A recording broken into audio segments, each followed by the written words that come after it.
So good morning, September the 11th, 2014. This is CISG114, Section 2, Web Technology. And like today is day number 6 into the third week of the semester.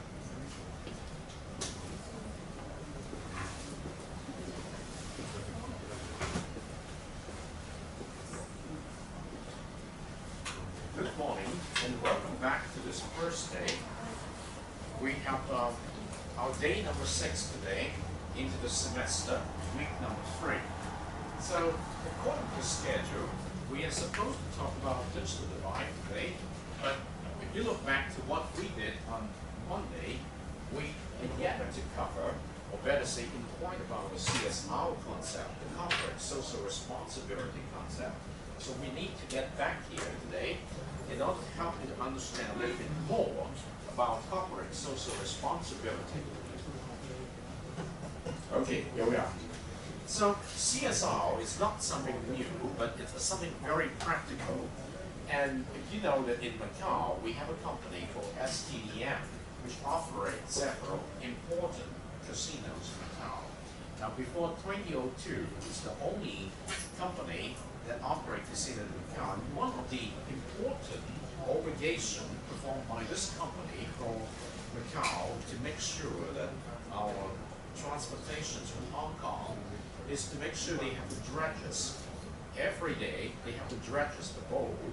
They travel through the navigation path from Macau to Hong Kong to make sure that no mud fill off the sea ocean bed so that the jet foil could run smoothly to Hong Kong and also from Hong Kong to Macau.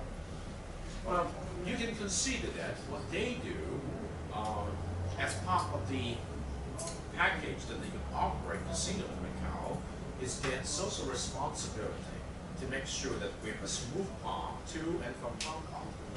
Well, but is it all about CSR, corporate social responsibility? It's something the company has to do for the good of the society, particularly for the regions where we live in. So what exactly is corporate social responsibility beyond the simple understanding? So we are going to help you understand this CSR concept today by walking you through two important videos.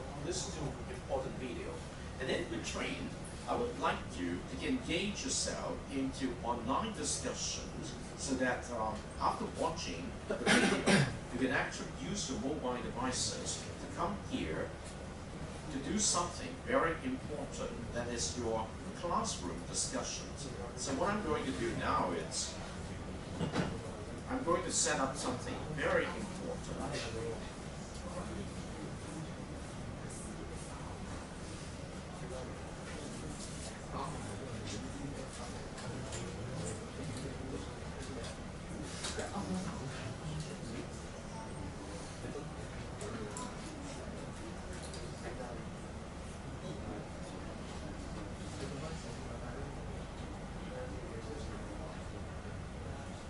So here we go. You can see that I have indeed set up a discussion thread, okay, using the Moodle environment, the public discussion forum in week number 3. And what I would like to see happen in your work after you have watched the brief video is you come here using your mobile devices and you press reply to this particular discussion thread and type in some of your thoughts, okay? I know the ladies are wonderfully ready. Look at that, how professional they are. So, all right, so are you ready to have some understanding on corporate social responsibility, CSR? All right, so let's get back here.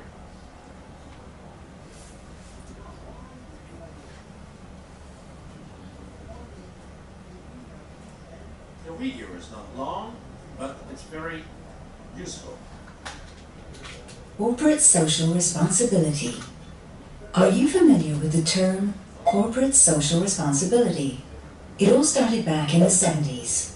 The Club of Rome, a group of scholars, thinkers, executives, economists, and others who took on the task of laying out the future of industrial growth invented the concept of sustainable development.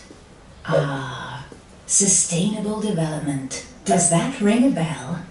At a time when resources are becoming more scarce and the population is growing, the challenge now facing people, governments, and businesses, all of us in fact, is to find the most sustainable forms of growth possible. And today, the trend is unstoppable. 1972, the Stockholm Earth Summit set out a wide-ranging plan for international action to fight pollution. 20 years later, the Rio de Janeiro Earth Summit defined economic progress, social justice, and environmental protection as the three pillars of regional sustainable development. The basis for action by the business world in support of local communities was established. And all over the world, businesses have opened their doors to partnerships with local residents. They are investing money and taking initiatives in conducting and coordinating community support programs in the field, and becoming a trusted partner in the process. Such businesses have put social responsibility at the heart of their strategy. Today, every company is asking itself, what practical steps can we take to improve the day-to-day lives of local residents? From a social standpoint, the company can work in each community to address local aspirations, assist with training, create local jobs, and give support to associations that are working towards the public good. In terms of economic development, the company can help develop a local skills network. By making its expertise or training resources available to local businesses, it can create a win-win strategy that promotes the local economy and yields access to valuable expertise. Finally, with regard to the environment, its task is to ensure that, as often as possible, its business activities take into account the need to protect and enhance local ecosystems. In addition to reducing its air, water, and soil emissions, the company can work with its employees to set up volunteer activities, or take action to clean rivers, transform vacant lots into vegetable gardens, encourage reforestation, and teach school children about recycling. There's no limit to the steps that can be taken. With Alstom, local communities can count on CSR every step of the way.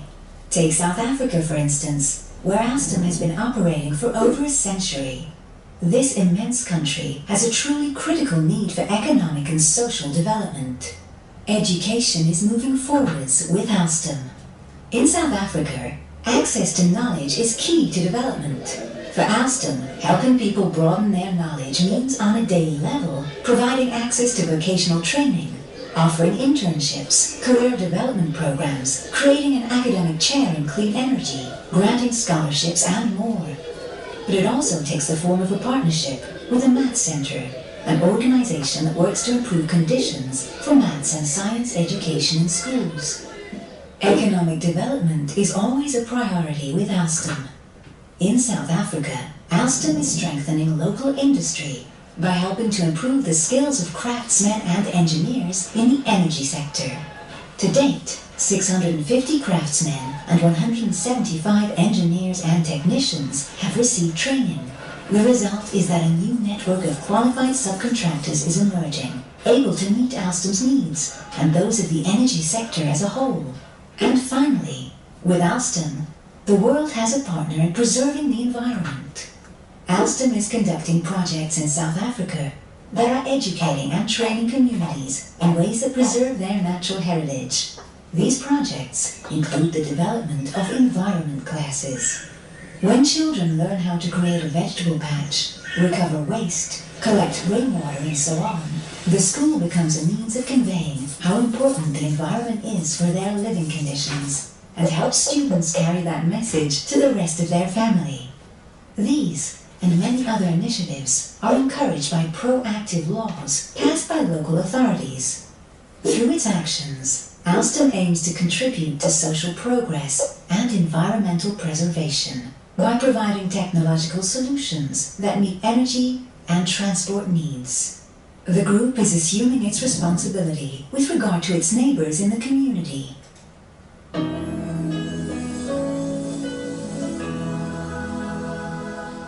Okay, now, you've watched the first episodes about corporate social responsibility, They actually use the corporate Astra in South Africa as an example to tell you what is included in the context of corporate social responsibility for this important interpretations. Okay, let us see if I could invite you to come back to this forum. Okay, the forum I just created in week number 3, topic online discussion forum for week number 3. Here you can see that my question is very simple. What is your immediate impressions on CSR, corporate social responsibility? And when you click into this particular forum, if you want to share with us your thought, and immediately I want you to do that, you just press the reply button here and type in some of your thinking. All right? Based on the example I gave you on STDM in Macau with Regis, and based on the example Astra here, working and doing what they could under the context of social responsibility, corporate social responsibility in South Africa. So feel free to use 5 minutes time to type in some of your responses here. All right? So during your typing in your responses here, I'm going to take an attendance call. All right?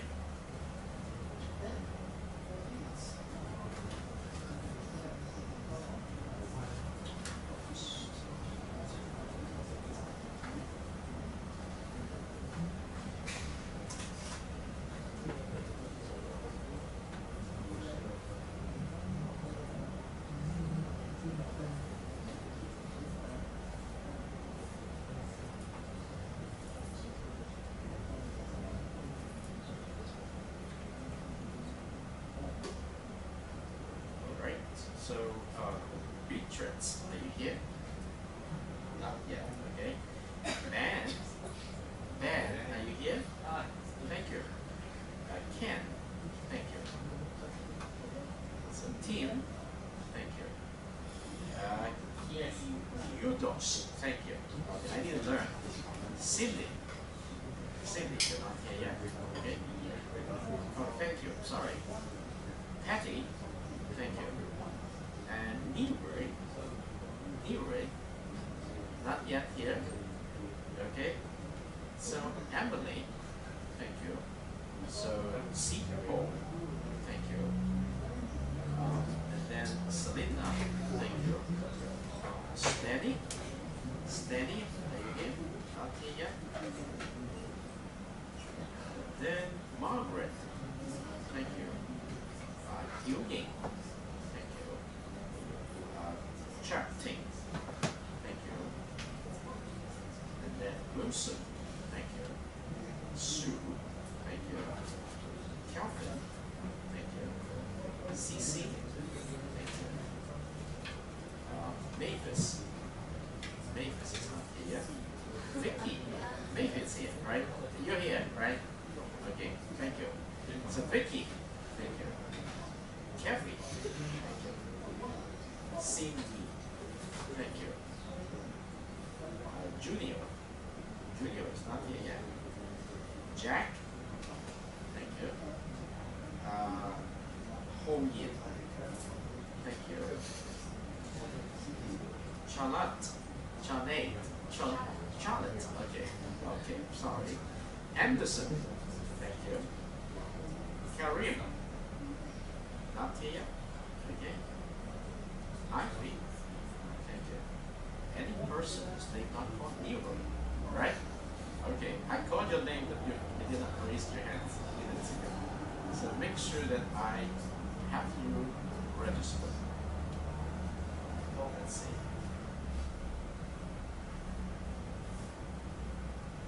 Right, let's see.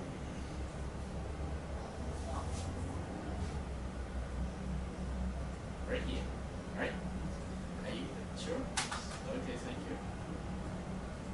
Now spend time doing some thoughts on video, on the information that has been given you, and pick up some of these information and share in the discussion following here, okay?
1 minute left. Let me see if I got any responses. I do have one response. See if you could succeed in getting online and type in something, right?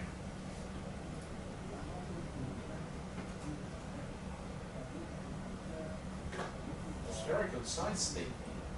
You catch the main points on the environment, on the social welfare, and also in the economy to the country. Very good science.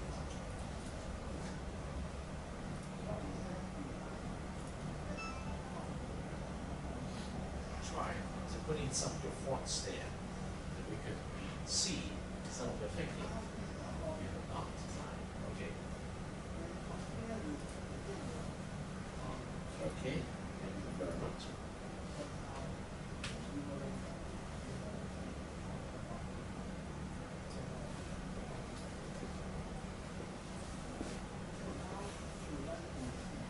We need to do some kind of interaction, so using the middle environment to do a lot of interactive thinking and exchanges together.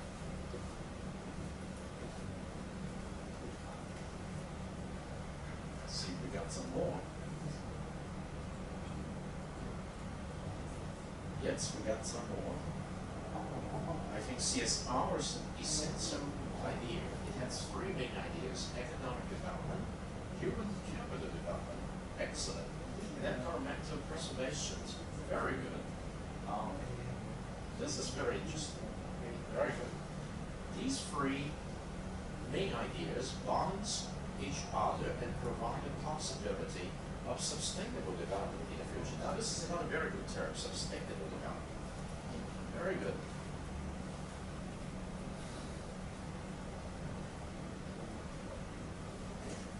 We need some more input. What do you think? What do you catch? It's your catch, because everybody, I'm helping you to get a fishing rod. So whenever I give you a video, it's time for you to look at the fish and then fish them together. All right? It's very important. You try to get something.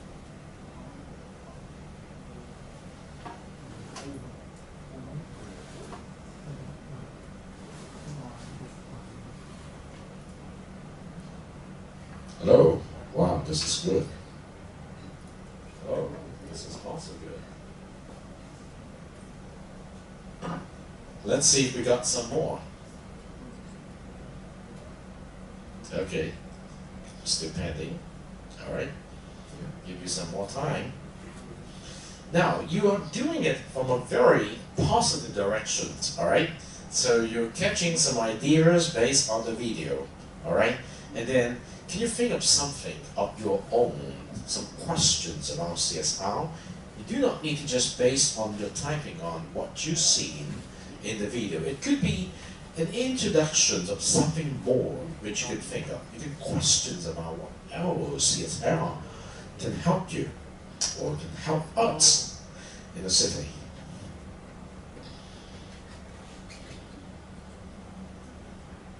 Here we go. We got another person's, in my opinion, company, it's for earning money, but when the company make the products, also will make something to harm to the environment. Then CSR as the company find a way to reduce the harm to the environment in the production process. And it's also very important, this idea is recognizing that the product produced by the company might have some harmful effect to the environment. How best could you adjust your production process or improve your production process so that the environment could have less impact because of you as the company? So this is a very interesting thing.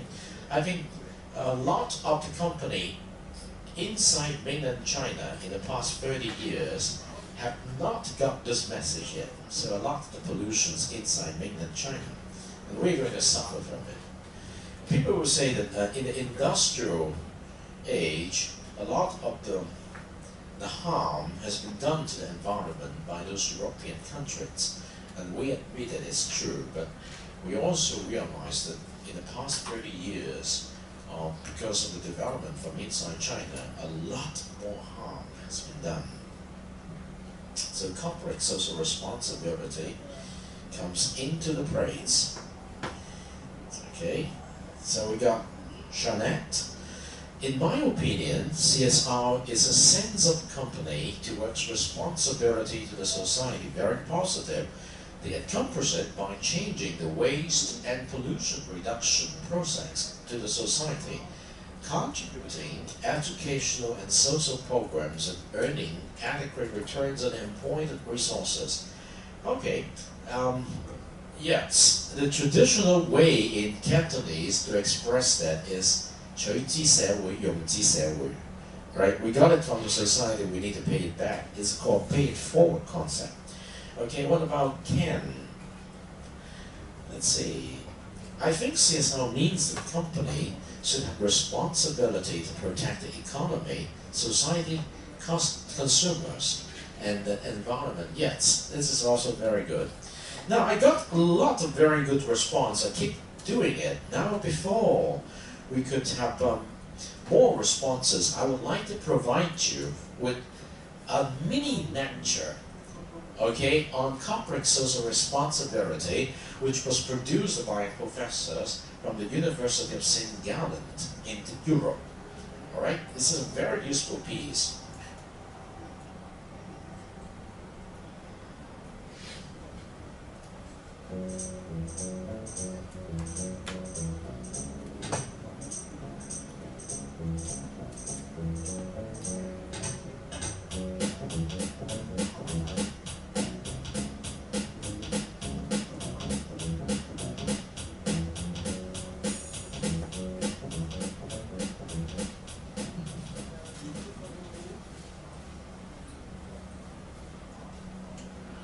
Mass layoffs and record profits at the same time, manager salaries, scarcity of natural resources, and imminent climate catastrophes, morally questionable advertising, child labor, corporate fraud, financial crisis, and the Occupy Wall Street movement. These are just a few examples you may have heard about.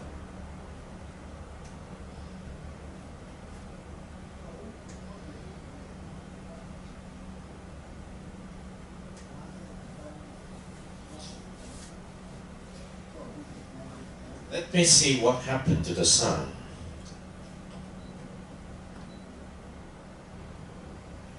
CSR for short. What is this?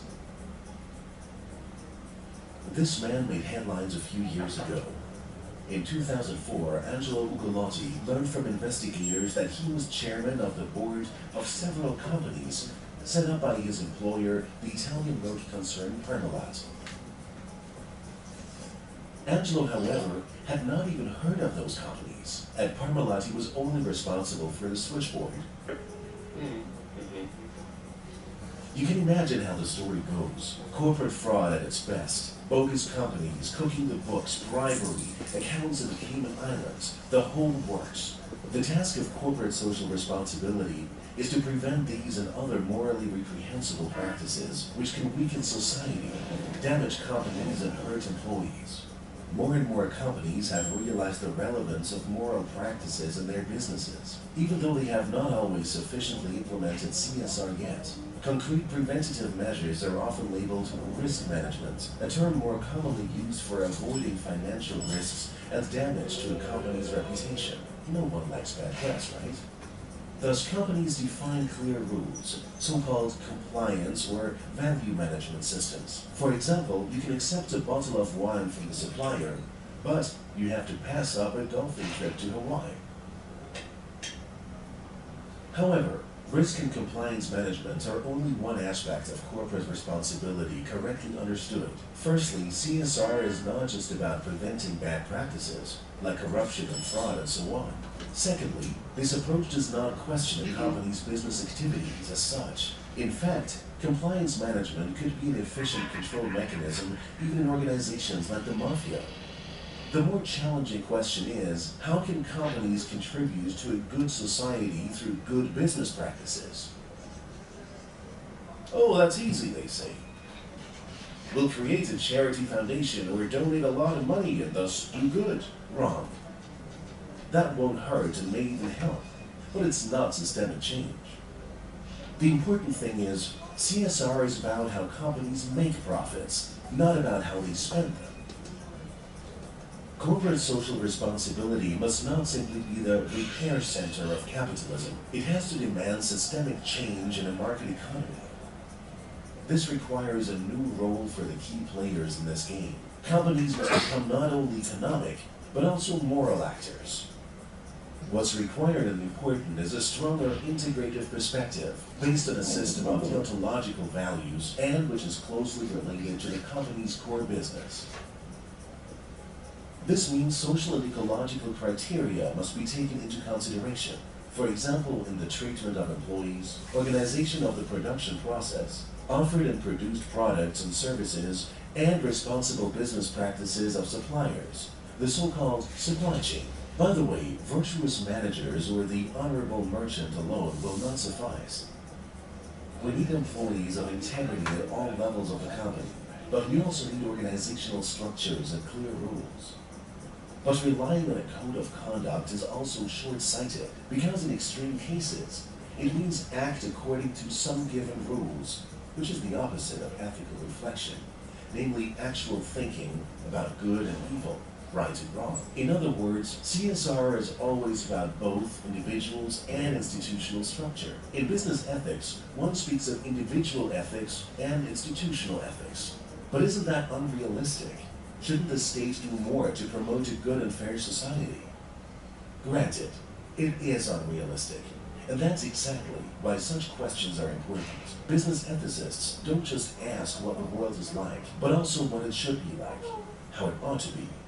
At the very least, we want to suggest where the journey should lead. At the same time, we want to make practical suggestions about how to embark on that journey. One speaks of questions of justification on the one hand and of implementation on the other, preferably in that order. The state, particularly through politics and law, can contribute to the implementation of corporate responsibility, but only within a limited range. If we look at society from a bird's eye view, we can spot different social systems.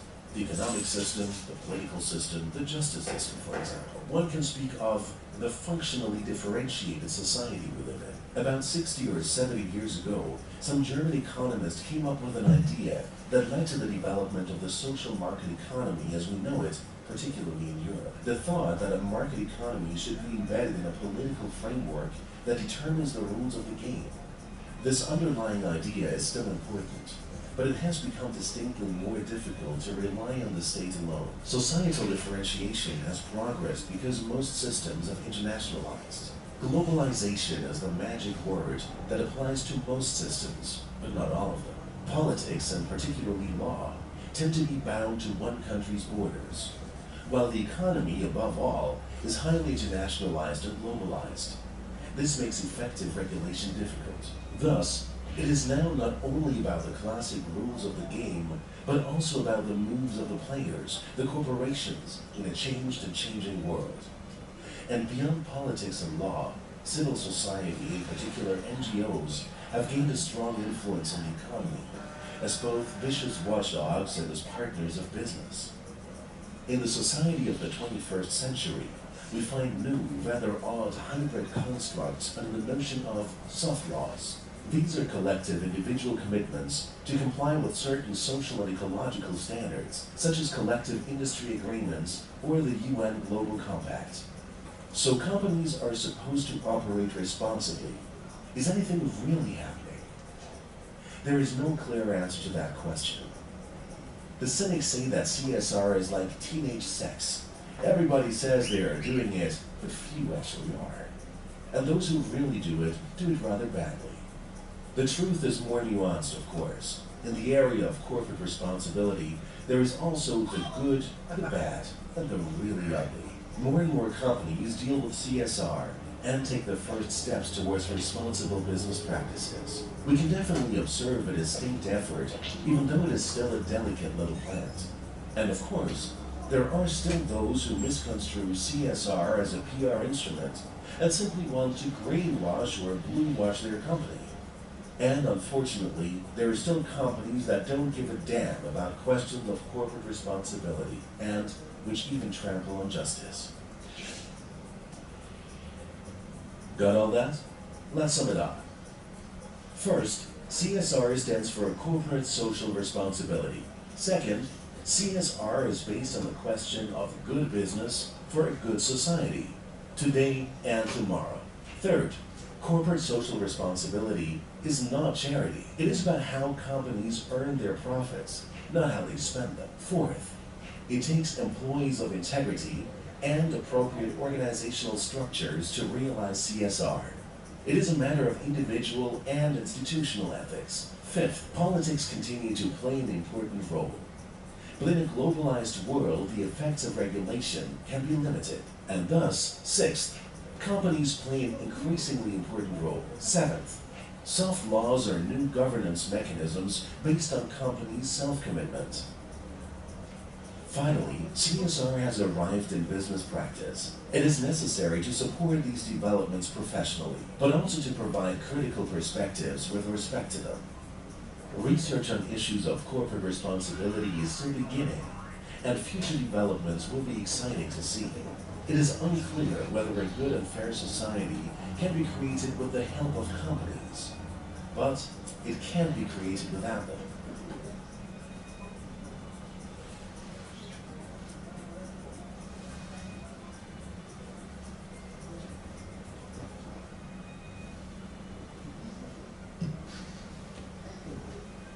Oh, we almost forgot. Besides corporate responsibility, there is also consumer responsibility. You can practice that the next time you go shopping. And there may be more from us on that topic. Excellent video, which could help you to understand further about the CSR concept and tie it together with the discussions on ethics we talked about earlier. What the company should be doing, what the company should not be doing to earn the money, and what we should be doing as consumer, or what we as individuals should be doing and not be doing in the context of common good in the society. Now, I would like you to continue definitely your writing here in your discussion forum. I'll give you 5 more minutes now to put in some of your thinking after watching the second video, okay, on corporate social responsibility. It's very important that you keep track of your immediate thinking. That is just like note-taking in the context of coming to class, okay? 5 more minutes. And then we're going to move on to the topic of today, which is date number 6, digital divide, okay? And of course, I'm going to give you another question, sure, in a minute.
This is Rafa's contribution as a last time of idea. Again, we're using inquiry-based learning to help us to get hold of those important concepts and practices. 5 minutes.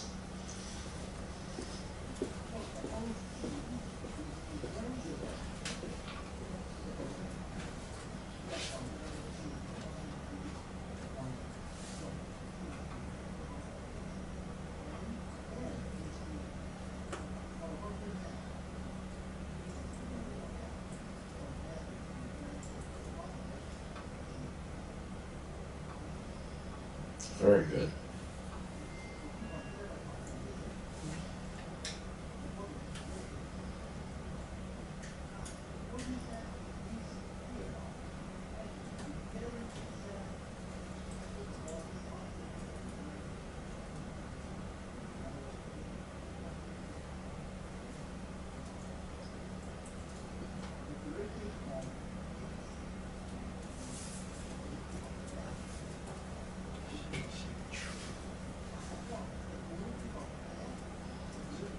That is a very interesting point. It's a form of self-regulations integrated into the business model. Very interesting.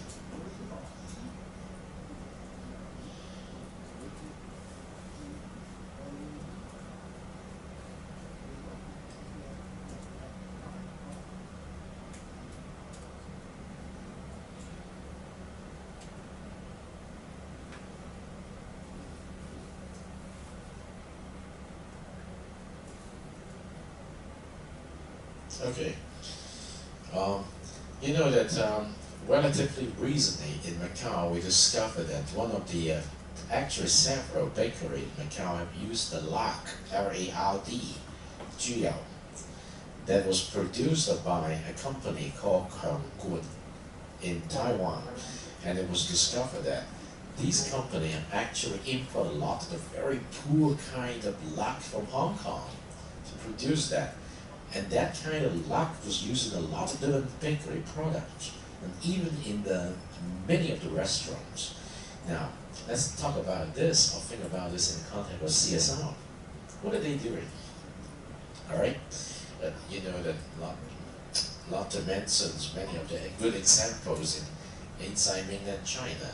孔雀石綠、三鹿清安, and then what else? So you can think about this.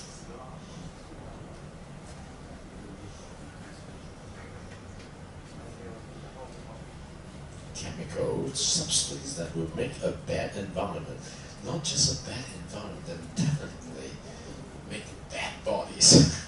We are not, our health is at stake, so I think they need to think about the problem solving and alleviate the problems. Well, one of the very difficult things that's happening inside China today is everybody's want to get a lot of money, make a lot of money, and they do not want to give anything in order to make the return of money great. That means the cause must be down and profit must be up. And what they use for the cause, glitter oil, wow, that is unimaginable. Rubbish things. This is Emily's ideas. As far as I'm concerned, corporate social responsibility makes great influence in our life. The media social opinion about the rapidly developing economics of being harm to the environment. Okay, very good. And Wilson said, I think CSR means company cannot only focus on making profit, they also have the responsibility to take actions to protect and improve our environment. Now, a lot of you have used environment as a term, but as I just said, the lard things and the Hongjiak set of things directly contribute to the bad health of the community. Unknowingly, babies growing up with they need a lot of nutrients, but in the milk powder there, instead of nutrients, they're putting in a lot of chronic poisons material. That is very bad things. They're killing people. Patty said, this can incorporate self-regulations of beneficials for society. Other than only winning profits, corporate also have their own responsibility to make the society a better place, which can help them form a virtuous circle to some extent. And that is a very interesting. I like this term. A lot of people will say vicious cycle, but it's a virtuous circle. That means if I do good and if you do good, everybody knows it's important to do good. We never practice anything bad because for the society, eventually we're going to suffer. But I'll tell you a story. The people who make the milk powder with some Qingwan believe they make a lot of profit. And they believe that they're rich now, so they want to get the best for their kids. So they go out and buy the best for their kid, buy the good toys, buy the good food, and then it turns out that the toys are making a toxic material, the food is going to have poison. The whole chains of the business become unreliable. So within, sometimes inside China, CSR concept have not been strong. And so we can see a lot of people flooding into Hong Kong and Macau and get our milk powders, and then they go out because the product here has quality, guarantee. These are done by good company, and people knows. They don't trust them anymore. Okay. yeah, it's bands, and it's a good idea for our society nowadays is not only a method for earning money, but also a method for sustainable development. It can also protect our environment, should therefore, I think more people and companies should use CSR for development. Okay, I think that's a very good, I could see the contributions now. But the next things I would like to introduce you to do is to make sure you sit together with your pair partner, so that when we move to the next topic of interest of the day, which is called the digital divide, you can start doing something, not just your idea, you can respond to your learning partners' discussions, right? And indeed, what I would like you to do after providing your personal comments in a public discussion forum is to start using the pair online discussion forum here. Each pair, you know who you are in that pair, okay? I have all the pairs here, okay? You just go to the pairs of yours, okay? And then you can engage your pair partner to talk something about this. This is something very useful. Okay, then don't worry much about it. If you put something there, he or she is going to respond to that. Not now, but somehow during the other hours. The best thing about a forum is it's always there, okay? Now let me give you some background on day number 6. We're going to talk about digital divide. Well, when we talk about a divide, we're talking about those who have something and those who do not have something, okay? And when the term digital or adjective is added, we talk about those who have the computing resources, particularly computer and the internet access, and those who do not have the resources, or those who have the knowledge to use those resources, and those who do not have the knowledge to use those resources. So I'm going to start off by giving you the picture in Australia. Okay, let's take a look at the picture in Australia.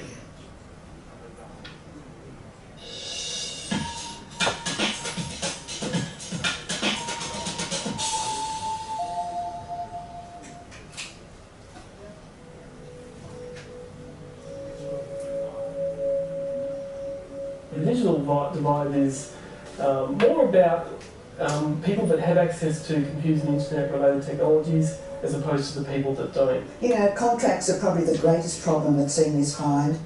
They're difficult to understand. There is so much small print. You can't make contact with these people because they're in buildings up above our level, and you can't just get access to the building. You have to phone them. Remote communities are invariably communications poor.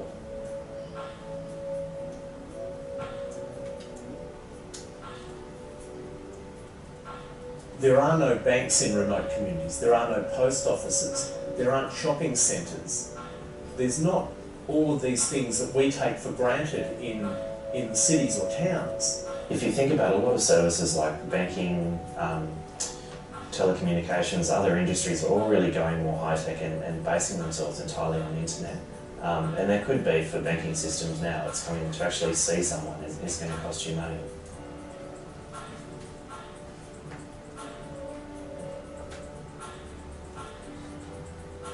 Not having any access to communications like things like a landline or an internet service provider or even a mobile phone has a really big effect on people who are homeless. So often a mobile can be the only form of communication that people have with their family. And if you're on that street, that can be a real lifeline. The thing I miss the most is having that contact once a week, or a couple of times a week with my older brother. We were able to use the chat program and send photos of my new cousins and my new nephews and nieces and stuff. Not having that contact now, I miss it quite a bit, so I'm endeavouring to get that all squared away, but it's not an easy task. If a senior can't have some connection to family and friends, they tend to feel very isolated. And that's not a nice feeling. Communication is vitally important to everybody. Social media is one of the really important innovations recently, as well as been really beneficial to the mainstream population. What social media offers people is the opportunity to overcome really profound disability issues such as mobility. So the fact that you can have things like social media where you can all meet online, it's easy to keep track of people, you can have communication through things like Skype for free, it just opens up a whole new world.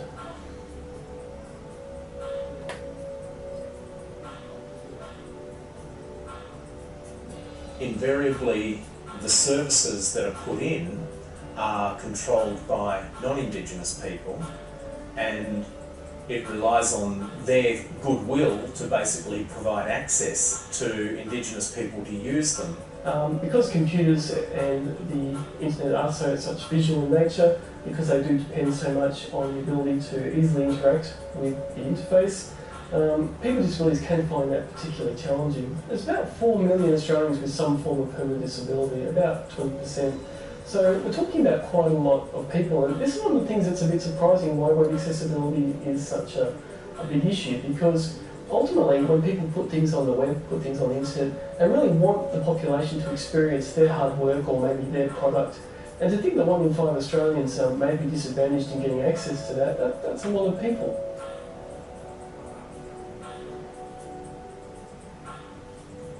We really need to do a lot more about helping seniors to get online. There's only about 25% at the moment who are actually online, and so we need to make it easier for them. And one of the things that restricts a senior from being involved online is a lack of knowledge about it, a fear. So there needs to be good information out there that enables seniors to understand what the implications of being on the internet are, what the advantages are, and the things that they need to be aware of. Broadband and internet access, I think that's critical to be able to continue to learn beyond schooling, to have access to internet banking, to have access to the same sort of communication tools that all other Australians have.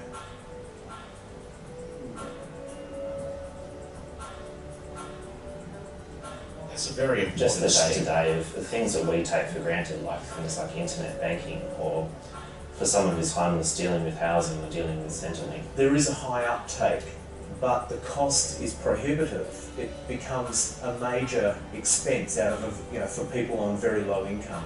I think telecommunications providers and banking institutions need to also provide their end of the bargain by making sure that these devices can be used by people with disabilities. Taking those little things for granted, they are a big thing in the homeless sector. The contact, it's a very important thing. So communication is just a lifeline.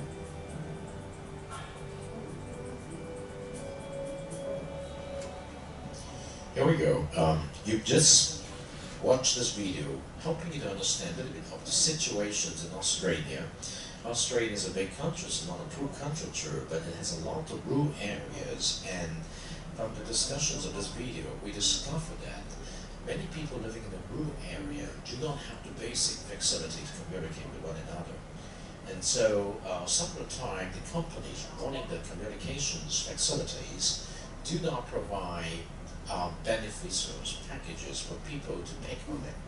And so they have difficulties. The lady said, oh, the contract and all those Philippines, that means they do not understand terms.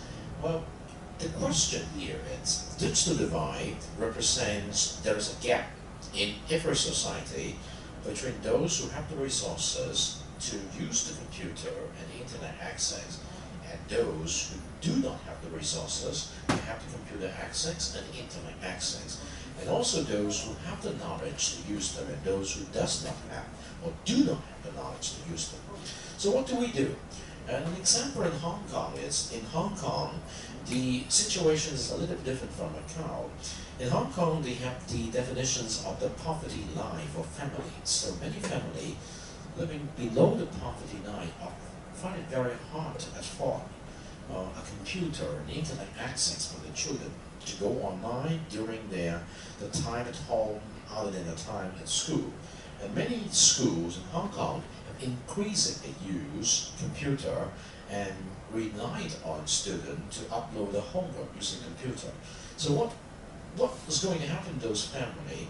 They don't even have enough to eat, but the children will have educations because the school in Hong Kong, or the system in Hong Kong, guarantee that each growing child is going to go to school.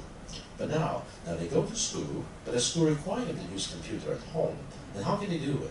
Well, normally the situation is they don't do anything because they don't have the resources at home. So we're going to solve the problem well, we cannot solve all the problems, but fortunately in Hong Kong, different NGO, non-government organizations have formed and indicate to the government that the families who are living below the poverty line, particularly those in Sam Shui Po, they're very poor area. So we need to find a way to help them. So they figure out one way to help them is, for those families, they have been identified living below the poverty line, they create a package to sponsor the child with new computer, excellent computer, and internet access with the computer under a very affordable package called, if your family could afford $100 per month for your child to use computer at home, we're going to give you a decent computer with internet access, with unlimited bandwidth of fiber optics, that your child could go online at home so that they will have the chance to learn anything online. Now, once they have the chance to go online, they have the knowledge with them, with their fingertips, because once you got the internet access, you know that everything comes with you. So, one example of such company is an NGO is called Web Organic. Okay, later on we can introduce more.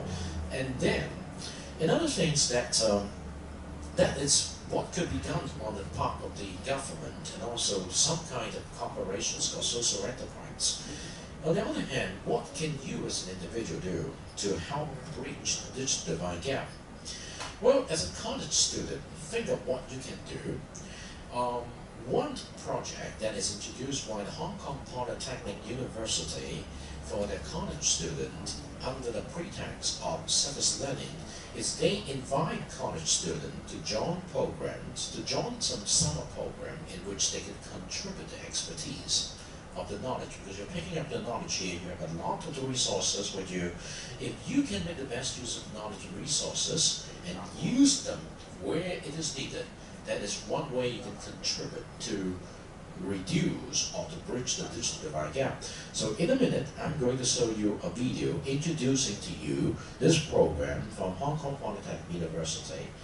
But I know that if you're living in the residential college, in each residential college at the University of Macau, we emphasize that service learning too. So you are encouraged to participate in doing something to help the society of Macau or society beyond Macau to do something good. And if I could, I would suggest that do something to reduce the digital gap. Okay, let's see what we can learn from the Hong Kong Polytechnic University.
I like service, yeah, because a lot of people always serve me.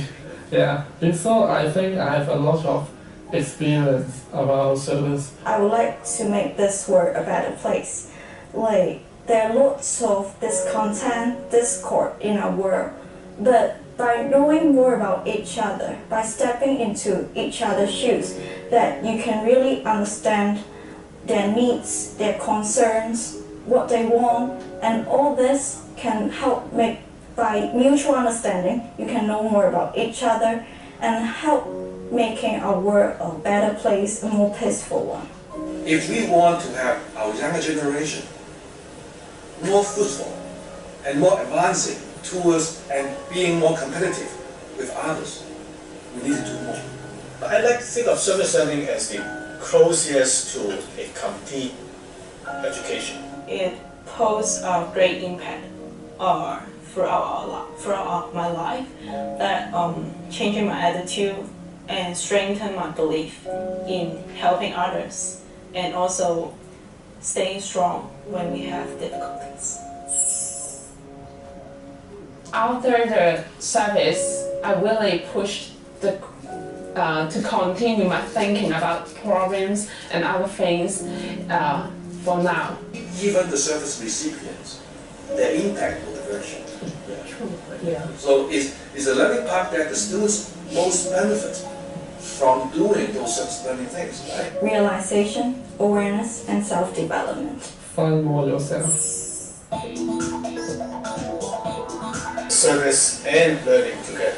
When you put academic components into service and let students learn about these academic components through giving service to people. Service learning is a way to encourage students to really to put their knowledge in practice. So the learning part is the most important. Service learning offers students the unique opportunity to engage with the society and rethink the meaning of their study and their role in society. In this episode, we will follow Dr. Nai, Dr. Chang, and Dr. Ng in the Service Learning Project, in which students visit and teach computing skills to children in Cambodia. Dr. Nai, Dr. Chang, and Dr. Ng will also share with us their experience of teaching service learning subjects and the challenges and rewards that come with it. Service learning is rewarding, but I do have to say it is probably the most challenging thing in terms of teaching. First challenge is from the student level. In general, whenever we bring students on these subjects, we always have students whose idea is to go on there as a cheap holiday and just to play. We find that the reflective essays have been a wonderful way in dealing with them. These days seems a bit messy, but you guys make me know how to consider of others and make me know how to cooperate with you guys. The reflection really helped us, and I really want to thank my supervisors and also their tutors. Yeah, they really helped us because every night we have meetings and all that kind of thing that really help us, and they really do other kind of reflection with us when we went back to Hong Kong. Giving them a lot of reflection to making them really think upon what they were learning, I think that actually had a very positive impact upon the motivation of our students, motivating them to actually put themselves aside and actually serve and try to learn from this experience. So can you share with us about what you have learned? You do not know the result if you never try. Just in case, if I did not go to Cambodia. In the past, I was too target-oriented, like what I would like to do, what I would like to achieve. For some of the time, I may be quite reckless towards others' needs, like the service recipients' needs. I may not care too much about their needs, but through this experience that I learned that it is important for us to step into their shoes, to know more about their abilities, their needs, and to conduct their service projects in a more effective manner. The other challenge that I can think of immediately is in terms of the challenges in terms of knowledge that we are dealing with.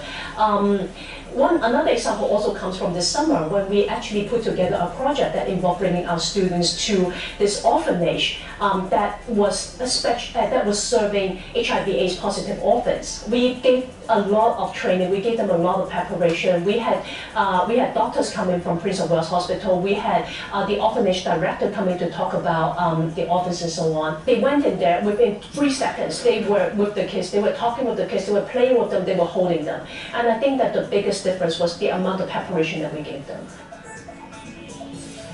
As one of the preparation activities, students participated in a warm-up service at a local school of special education, in which they visited and played games with a group of mentally challenged kids. At the end of the service, they were given a debriefing by Dr. Nai. Let me just ask a question on my own, okay? Who was not comfortable at the beginning? The reason why we brought you here is because think about this environment. This is a very normal environment, right? Look at how clean the place is. I wonder how many of our classrooms in Angkor are this clean. Now think about Cambodia. You are in a very different environment. I guarantee you it will be nowhere as clean as here. the kids will be something that you have not seen before. Some of the kids today, they were mentally challenged, but they were clean. Some of the kids in Cambodia will not be clean. Most of them will not be wearing shoes. You will not be wearing shoes. The environment will not be clean like this. There will be dust, there will be dirt everywhere. Right? So in a way, the reason why we brought you here is because we want to see how you will react to the challenge of being in a situation that is not exactly something that you're used to. Well, I'm really glad that I come and be able to observe this particular project in this class. It is obvious that Professor Nye, Grace, Stephen Chen, Professor Chen had prepared them very well. The expectation of the student need to be well prepared. I think the staff themselves need to be well prepared. I think this is one lesson that I hope that at least I learned from this experience, and I certainly will try to encourage all the staff to remember that when they start designing a service learning course.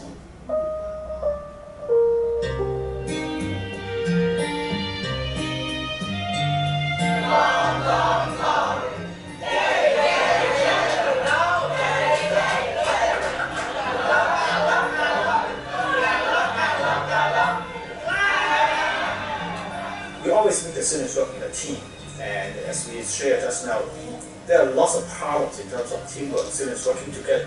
Throughout the process, the students actually learn how to work with each other, handle personal conflicts, handle differences of opinion, and through the process, they actually assessing each other. Sometimes we don't really need to go in and say, okay, who has been the leader? It is obvious from how they interact with each other who has been stepping up. Sometimes we put this student in as a team leader. It turns out another person is actually a much more effective leader. And this we can see because we work alongside them and we can see them. And the assessment sometimes is actually quite easy because it is quite very obvious. Then also, because we are a team, we need to know what happened during the conversation, during the lesson. Is that okay? Yes, sir. I was just thinking about how students learn, how service learning connects to the academic discipline, and I think that one of the ways that they connect the most is that it actually lets students take whatever they were learning in the classroom and put it to real use. All of the stuff that is from Freeman to all of a sudden starts to make sense, and that was because they actually had to understand this stuff in order to put it in place. Most of the times in the class, we lecturer only talk about some theories, and in fact we may not know how the theory works. But when we go into the real world and we work with that theories, and we find that, oh, these theories work like that. And in some of our other projects, when we actually get students to go and teach, because we are from the Department of Computing, we ask them to go in and teach, programming or something like that. And really, one of the students came back and told me, said, wow, when I started preparing the lesson plans, when I started teaching, then I realized how many holes there were. I remember in these few days I have taught my students, because I'm living in Hawaii, I taught my students about the programming. Yeah, and I really learned a lot from her, because I remember we revised the programming language because I haven't touched programming for nearly one semester. Yeah. Through those service learning projects, they provide the triggers, the catalyst, for students to eager to learn more, and then we can offer them more afterwards. That is the trick. I mean, we are not saying that all the service learning projects can fulfill all the components of IT professional knowledge. That is not necessary. But that it serves as a way to initiate and motivate our students. That is more important. That is the purpose of education. Service learning is to use one's intrinsic value to bring out some extrinsic force that is spare to you, that is spare for you, but is essential for others. Service learning can help you find more yourself.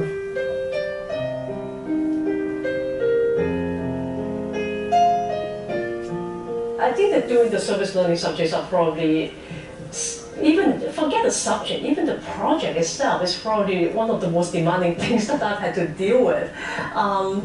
I think the biggest thing is that it's one of the most satisfying things that I've ever done. It's one of the most challenging things that I've ever done, but it's also one of the most personally satisfying things. To see the students grow, to see how to actually watch them grow over the course of one summer while they are working with the projects. I remember one summer where you see the student at the beginning of the summer and you see him at the end of the summer and you're like, wow, this kid is like two different people. And then watching them, start from being just simply participation to starting to coordinate, to starting to lead and to start propose projects. And towards the end of his academic studies, he was actually going out and recruiting new projects back for us. And that is just so completely amazing. And I don't know, in many ways, I see our students as, okay, they're not my kids, but they're somebody else's kids. And, I'm sure that his parents would be happy to see him learning something like this. And as his teachers, it is the duty and the responsibility that society or our job has placed upon us. But at the same time, it's also just, what could be more satisfying than actually seeing us make an impact in somebody's life, something that visible. You could teach like a half a dozen subjects, get a really good SFQ, and still not see that, because the students will not remember you after the subjects. But for the service learning projects, I've never had a student who went on the service learning and they could not remember me afterwards. That's not going to happen. Yeah. I think it is important.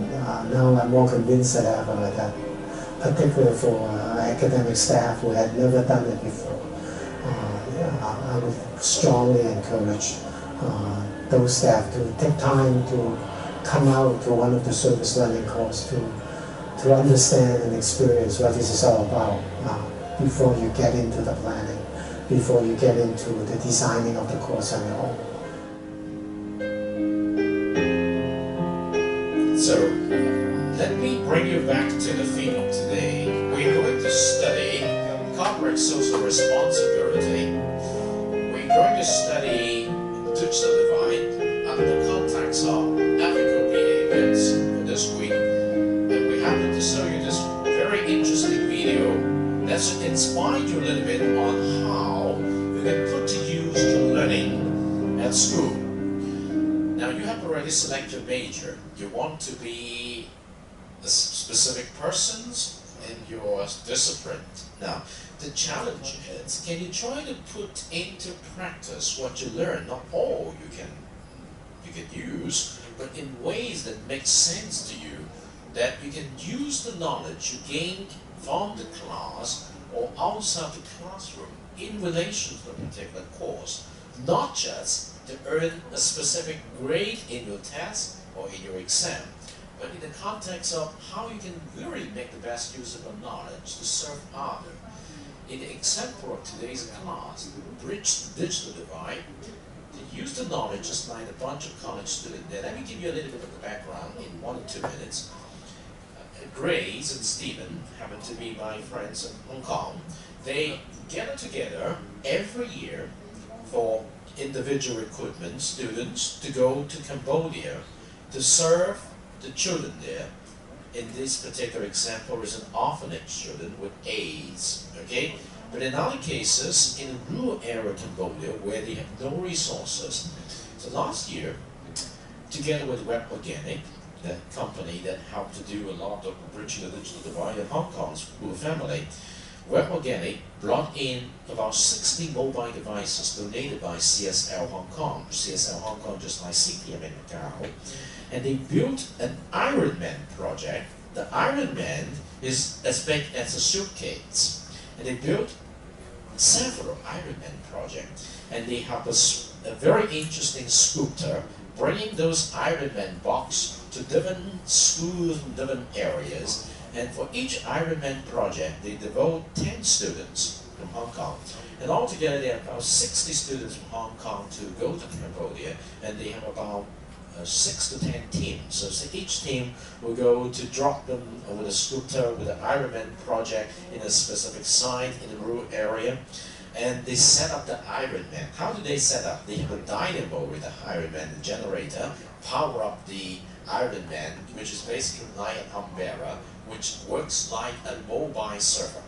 Now, you can use your mobile phone because CTM provide that service. Now, they actually produce small mobile server which could cover the vicinity of the school, and with these 60 devices, they distribute the devices like each one of you have an iPhone or smartphone to the kids. They teach the kids how to use the phones, to connect to the mobile server, just like when you connect to the internet. So they're praying a small internet service provider there with the Ironman. And what's most amazing is, because they cannot get access to the internet, but before they go, they download the whole Wikipedia into the Ironman, so that when the kid powers up the server, they go to the Wikipedia and get whatever knowledge they have. Now remember that the college students do not know the language of Cambodian, and that most of the kids there do not know much about English. And so they work with the local schools coordinator. They know a little bit of English, and they can help them to translate to the kids. But they work out fine. They use games to engage the kids, and they teach the kids how to play the games using the mobile devices, and they use the Wikipedia and the Ironman there to help them learn. And towards the end of the 4 to 5 weeks, they donate all the devices to the local schools, teaching them how to use the devices. It makes such an interesting thing for the computer science students. Now, basically, when you look at the interviews there, each student is mostly affiliated with 2 major. One computer science, the other is in a specialty. So most of the students learn how to serve and use the knowledge. And because of that experience, they transform themselves into much more mature individuals. So, example. So I hope to see your continued conversations in the discussion forum here and there. That is a meaningful class to help you understand this. And of course, for me, I want to see some of your feedback on the digital divide, if you have time to do that. The digital divide is very interesting. And then, yes, next week, it's the last week to end the first learning contract. If you look at the course schedule, okay, if you look at the course schedule, right here in week number 1, okay, when you look at submissions here, you have something to submit, all right? You have something to submit towards the end of next week. The first submission period is from September the 14th to September 20.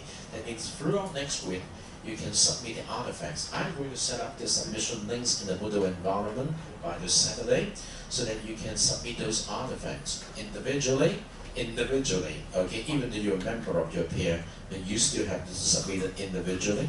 Now remember, these are the artifacts. You need to get prepared for the first submissions. Okay, you need to complete some journals. Okay, you need to do discussion forums with your learning partner. You need to write a report. You need to have your refractive rock, and then you need to come up with an individual proposals of what you want to do. Very simple, and then submitting minutes, at least one with your learning partner. Okay, so read this very carefully and understand the guidelines of the report. For the journal, this free OIA format. I'm going to give you an example of the OIA format tomorrow. Watch for the environment, and the meeting minutes, you can follow the format there. All right, that's it for today. Welcome back to this Saturday, this first day's class. Okay, before next week, I hope you have a good weekend. All right, thank you very much. Yeah. So that's it for today's CISG114 Section 2, Web Technology Live on day number 6, September 11, 2014. Until next week, stay in tune.